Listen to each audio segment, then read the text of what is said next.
Welcome to this new Tech Captains episode. So this week with Gareth, we welcome Laura Burnett, who has been working in tech for many years. Laura is currently head of delivery at MateTech.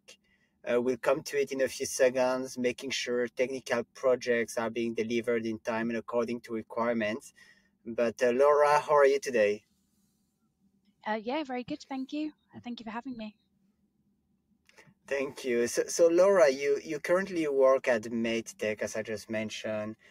It's an organization of almost 400 people, according to LinkedIn at least, building tech solutions for the public sector, such as the Ministry of Justice, the National Health Service, and so forth. So I'll go directly to the core with you. Like, we usually have very technical people in the call, in the podcast as guests, and what, how would you explain your job to an 8-year-old? Oh, good question. So, as you said, MadeTech are sort of delivering services to the public sector, which I think is a really great place to be. It means that the work that we do and the solutions we build are generally working towards the good of the of the public, and it's things that I might use or you might use. So that's really sort of really nice to work on. My role specifically, or sort of as a delivery manager, was very much focused on making sure that our teams have everything they need in order to sort of surprise and delight our clients and also the end users, which is obviously citizens in this scenario. So that might be unblocking things, removing dependencies, or it might be helping a client to really understand how they deliver on a need that is that they have. So would you say you're a project manager or you more than that? Yeah, I think it's sort of the cross between project manager and scrum master. So working towards the uh, working with a little bit more budget and constraints than a pure play sort of Yeah, scrum and agile environment may always have, but very much using the principles of agile and iterative development and lean practices and user-centered design practices to constantly review and adapt as we're developing. I see. And how did you end up in such a role? Because your background is in microbiology, pathology, pharmacology. Like, how did you end up working in tech companies? Yeah, that's a great question. So, as you say, I did a degree in microbiology, and my first job after graduating, I worked for a scientific publisher. It was all online, and I started off kind of writing articles and working with marketing customers to sort of develop the advertising that we had on the website. But from speaking to the customers and then also the website users, started to identify things that could be improved on the website, and so either services that we didn't have or services that could be better. So I then became involved with the IT department and started to look at ways that we could better serve the needs of our customers. Moved into project management in that way. And I must admit, my first foray into project management, I used to write these really long briefs, really Yeah, detailed specifications up front, get the IT team to give me a quote of how long it would take, force them to shorten their quote, and then hold them to account when they didn't deliver it. When I learned about agile and moved into that, it was a massive game changer. So, and you've worked in the public and the private sector, right? So, what would you say? What are the Mm-hmm. big differences between projects that you've worked on in the public versus the private sector? I think for me, it's actually a lot more progressive than people may automatically assume, and by that I mean um, agile development is very much baked into the government digital services a service manual, which is how all digital products are supposed to be developed. All teams are cross-functional and will include user-centered design expertise within the team. So it means that our engineers will sit on user research sessions. They will have a real in-depth understanding of the user needs that we're trying to deliver to and how that aligns to the wider strategy of the product. And I think for me, that's what I love about it. When I used to work with private sector clients in another agency, we'd often get designs thrown over the fence. Perhaps the design work would have been done by a completely different agency. We'd never see the user research side of it. It was just purely, okay, here's this thing, go away and build it. So seeing the impact of that, I think, is kind of why I get up in the morning. I would never have expected you to say that the UK government is mandating really good practices like that. That's great. That's really good.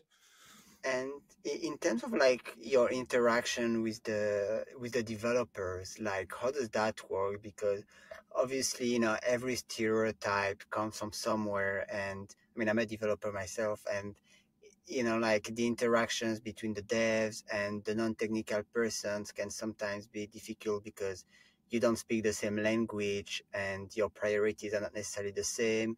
And it's like the all-time joke that a developer never know, can never give an estimate on when it will be done, right? Because there's too many uncertain factors, but you can't give that to the client. So how do you deal with all of this?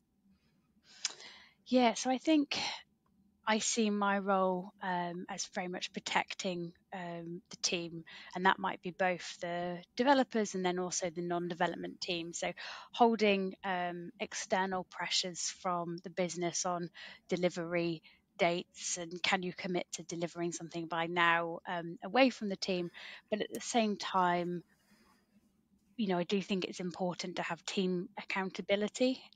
So the whole team is committed to we're working toward an example might be sometimes working in public sector you may be working towards a date which has been committed to by a ministerial deadline. There's something in legislation that means that we have to get a service live in a certain time, so then making sure that the wider team understands what that driver is so that we're working towards it as a collective team. But then we're on the iron triangle. If the dates are fixed, it's the scope that you might be looking at changing and having open conversations about do we have the right team shape in place? Is there anything else that we need as a team? How can we sustainably meet the commitments that we've made, but without burning out and working all hours of the day? It's interesting what you said about you feel that you're sort of protective of the team. And I think, because I've worked with traditional project managers and, recently it's all been delivery managers. And I think it's interesting to see how you're very much more involved day to day, hour by hour with what the team's doing, making sure they have what they need. It is a very different kind of relationship, isn't it, than what it used to be? Definitely. And sort of my background, I've got a little bit of product and almost like business analysis as well. So I'm quite a curious person. I like to understand, the way that we're delivering things. And I've always had the ethos of asking questions, even if my natural inclination is, oh well, that's probably a technical question. This might be a really stupid thing to ask. Everyone else on the conversation is going to know the answer, what this acronym is, because I found that by doing that, actually there might be somebody else in the room who isn't really sure on what it is. And I've had associate engineers go, I'm really glad you asked that. I felt too embarrassed to ask, but I didn't know what that thing is either. So I think that Right. because I'm quite curious, I like to understand what it is, but it allows me to help with those conversations with clients. Yeah, so your science background is quite helpful there, really, isn't it? That Yeah, curiosity, definitely. I I think there are a lot of similarities between that sort of way of thinking. If you had to, like, looking back at your career and everything that you've done and the decision you made, or the things that happened because they happened without necessarily a conscious decision, like, what advice you would give to younger people or older people entering into the tech industry? Yeah, so I'm going to go back a little bit in history, but I went to an all-girls school, and at that school, we weren't offered IT as an option at GCSE. They decided that girls didn't really need to know that much about IT, and I'm not that old. Wow. It's not that long ago in history, so I never even knew that computer science or IT was a career path in itself. And I think I was quite lucky that I've fallen into it. So I, if I had my time again, would probably have done a computer science degree, gone down that path earlier. I found it something that I really enjoy. But so I think my advice, particularly to young women and girls, is just about exploring what is out there and understanding the sort of the IT and software development is a career that's open to everybody, not just to to men. But that's interesting what you say, and you bring in that topic. So I'll jump on it. And that, why do you think there's less women in tech? Like, I did a computer science course at university, and there were maybe 5 to 10%, girls in the class. So obviously, later on for companies, it's very hard to hire women because there's just not enough. So it's just the top of the funnel is empty. It's dry. The source is dry. So like, how do you get more people interested at the beginning to choose that as a career path when they're young? You mentioned school, what you had. Do you think it's still the case today that the schools are still blocking girls to get interested into that kind of career, or you think there's something larger at play? I would assume that you wouldn't have the same experience that I did, where it wasn't even an option. I think there is a much wider focus on STEM careers and women in technology. So I would hope that that isn't the case anymore. But I think, there are still quite traditional values that sometimes are kind of brought up. And I think it's still, I obviously don't know any actual statistics, but I think it's still the case that women are much more likely to end up in caring and nurturing careers, and engineering and sort of more science focused and technology based careers are seen as more masculine. So I think there's that education piece to do from an early age. Things like having more computer games that appeal to young girls as well as young boys, for example. I think there's things there that can be done. And then I think, people like myself is actually getting into schools, talking to young people, explaining the opportunities that are there. And then from an employer's perspective, looking at things that can be done. So at MadeTech, we have an apprenticeship scheme. It was previously an academy. We're now launching it as an apprenticeship. And we've been historically, that has been about 50-50 splits. So it's a really good way of us bringing in grassroots and helping with diversity at that level, not always recruiting from people who have a more traditional computer science background, but looking at other avenues to sort of develop our own talent. And then, the other thing is looking at continued coaching and mentoring, perhaps when if a woman has a career break to go and have children, for example, what can be done to allow them to re-enter. I know that technology careers and engineering careers require an awful lot of self-study, upskilling, keeping on top of the latest developments in technology. And if an employer can provide time for that learning and development within the working day, then that reduces the risk of young mums falling behind because they can't do as much of that study, for example. So I think there's lots that can be done. It's interesting. You're the third woman we've had on this podcast, and we've got into the topic, like Ron just asked you the question about, why aren't there more women in tech? And I'm actually gobsmacked that at a girls' school, which doesn't sound, it was an awfully long time ago because you're not that old, Laura. They weren't even offering that.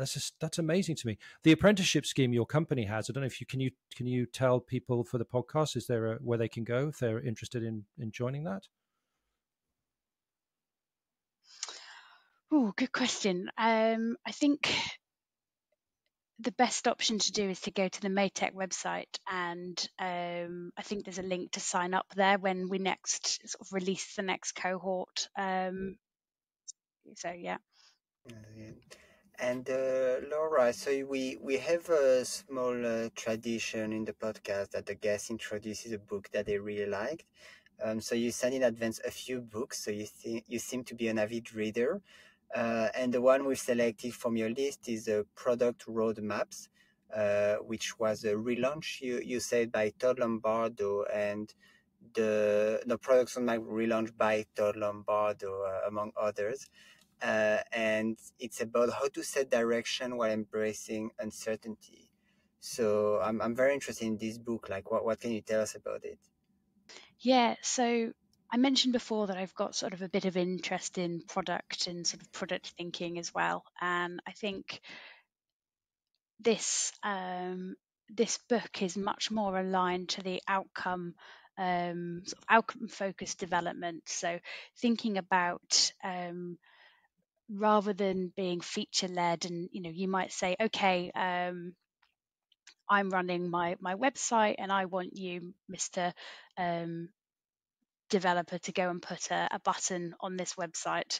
Actually, it's not the button that you want. You want more clicks. You want people to go through to whatever the page is that the button's focused. So that would be an example of, like, the outcome you want is more clicks. The button is the feature. And I think traditionally, you'd see these big Gantt charts and waterfall delivery plans that had a lot of dependencies on. And this book is more about focusing on outcomes, considering the cone of uncertainty that you might have. So actually, the further away you get, the less certain you are on the work. So having a wider planning frame, the further away you go. And there's a lot of really helpful practical tools about different approaches to prioritization, for example, or how you can validate that the features that you want to develop will help you meet the strategic objective that you're working towards. So I find it a really helpful book for helping you to turn an overall company strategy and priorities into tangible tasks that we can deliver as a development team. So one of the things I noticed on the website, that you mentioned that you have a focus on helping the public sector modernize legacy tech, which I'm sure is a almost never-ending job, right? But from a delivery perspective, what do you think the hardest thing is about replacing older tech? Oh, that's a really difficult question. I think. I mean, maybe I'll add a bit more info. Do you tend to be doing more wholesale replacement, or is it more piecemeal? Because I'm guessing there might be some really big systems involved, right? Yeah, I think that yeah, definitely there's a bit of a mix as to whether you need to replace an entire solution or not. I think a lot of the work we've done, particularly in local government, is to help them sort of move away from these big expensive sort of SaaS solutions that they get really locked into, and the prices go up, and what they get for it is just atrocious. And instead starting to move to a model where they can have like an open source platform that they can run themselves, and sort of do so in a much more efficient way when it comes to sort of taxpayer and local authority budgets.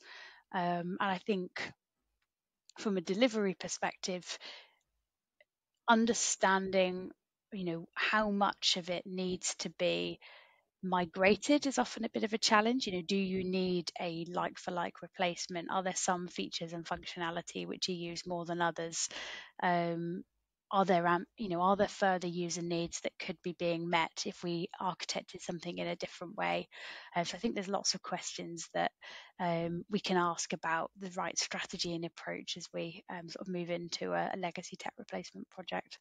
And are you seeing, so you mentioned open source, are you seeing then a lot of movement, I'm guessing in the UK, I don't know if you work outside the UK as well, are you seeing a lot of movement away from legacy to open source in the public sector? Yeah, so we only currently work with UK based companies. I only work in the UK, but again, on the GDS service manual, open source technology and considering open source is one of the key practices of sort of the service manual. But that being said, there are still times when it makes more sense to procure something off the shelf, and you don't always want to develop something just for the sake of it. And not all public sector departments have the budget to have an internal development team running every single service and product that they might want. So, a lot of the digital transformation strategy work we do is actually looking at, those buy versus build considerations and actually what is the right approach for the client in that scenario. And as Ron mentioned, he and I are both CTOs, so we work with delivery people. And I wonder, from your perspective, what do you think that senior tech leaders don't really understand correctly about what you do? What is the what are the misconceptions, do you think? Oh, I'm not sure I've necessarily come up against that much kind of conflict or misconception. Yeah, I can't think of anything. Sorry. Oh, that's all right. That's all right. I mean, that's good then. I mean, I guess it means that we're kind of we're sort of in tune. I think maybe perhaps in tech leaders now with sort of more modern delivery practices. So it sounds like it's working quite well. And I guess the last question I would ask is, so I think you scaled agile. I'd never even heard of scaled agile until I came to work at the company I'm at now. What are the big differences between scaled and regular agile for people who don't know? I think if you can organize your technical teams into product teams where each product team owns the end-to-end delivery and they can manage the front end, the back end, getting the service live, I think that is always a great sort of direction of travel to have as an organization, because it really empowers those teams. But in reality, that isn't always feasible, or at least feasible in the immediate sense. And so you may have another department which is doing integration and testing, and perhaps you've got a security or a DevOps team who manage the infrastructure and the permissions that you have set up in your environment. And I think when you start to get these levels of complexity at enterprise level organizations, and you're thinking about how those teams call upon those central resources and sort of manage those dependencies, then that's where you start to think about how you may have to scale agile and sort of agile ways of working. Obviously, there's quite a lot of specific frameworks that can be used, and there's also an awful lot of noise, challenge, friction that goes on in the agile community around, are scaled agile frameworks actually agile or not? But I think the key thing for me is about having shared backlogs and visibility so that anyone at any time can see, what's the overarching picture that we're working towards versus that of my team, being able to have the right meetings and sessions in place to think about, sharing those blockers and dependencies and having those conversations and, almost designing a solution that works for your organization to help the team sort of streamline and go fast, but still deliver the right level of value. So it sounds like in a way it's probably something it becomes more suitable as the organization becomes more complex, doesn't it, really? And there's more people involved. Yeah, and I would still, at an organizational level, and perhaps this is where you as a CTO come in, still be asking questions about, can we simplify things further? Do we really need to scale agile, or can we can we put more of this ownership into the development teams so that they can manage those products and services end to end? That makes sense. That makes sense. I mean, thank you, Laura. I mean, it's very interesting, and I'm quite pleased we have our first non-technical and head of delivery. I didn't know about this role before, to be honest. So it's even more interesting for me. Gareth knew about it. So thank you for joining us today. Thank you for having me. Thanks, Laura. Thank you, and for everybody listening, we will be back in 2 weeks. Bye bye.